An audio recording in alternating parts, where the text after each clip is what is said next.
வணக்கம் மாணவ மாணவிகளே. காப்போதா சாதாரணதர மாணவர்களுக்கான வரலாறு.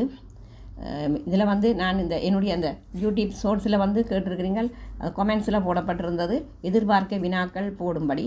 மிக விரைவில் எதிர்பார்க்க வினாக்கள் போடப்படும். அதையும் சொல்லிக்கொண்டு இன்றைக்கு நாங்கள் இந்த இலங்கப்படத்தில் குறிக்க வர்ற நதிகளுக்கு பழைய பெயர்களும் தருவார்கள் பரீட்சைக்கு. பழைய பெயர் தருவினம் அல்லது அதனுடைய நதியினுடைய பெயரை முழுமையாக தரலாம்.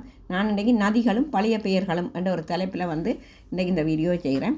முதலாவது நதிகள் மற்றது பழைய பெயர்கள். மல்வத்து ஓயா, அதனுடைய பழைய பெயர் கதம்ப நதி அல்லது அருவி ஆறு. 2 கலா ஓயா, கோண நதி. 3 தெதுரு ஓயா, ஜஜ்ஜர நதி பழைய பெயர். 4 கழனி கங்கை, கல்யாணி நதி. 5 நில்வள கங்கை, நில்வள தித்த. 6 வளவ கங்கை, வனவாகினி நதி. 7 கிரிந்தியோயா, பழைய பெயர் கரிந்தி நதி. 8 மாணிக்க கங்கை, கப்பரகந்த நதி. 9 கும்புக்க நோயா, குடிகந்த நதி. கல்லோயா, கால்க நதி. மகாவலி கங்கை, மகாபாலுகா நதி அல்லது கங்கா நதி என்று சொல்லியும் சொல்லலாம். அடுத்த 12 கனகராயன் ஆறு, அது கம்பீர நதி என்று சொல்கிறோம். இது இலங்கப்படத்தில் சில நேரம் பழைய பெயர்களை தந்து உங்களுக்கு குறிக்க சொல்லலாம்.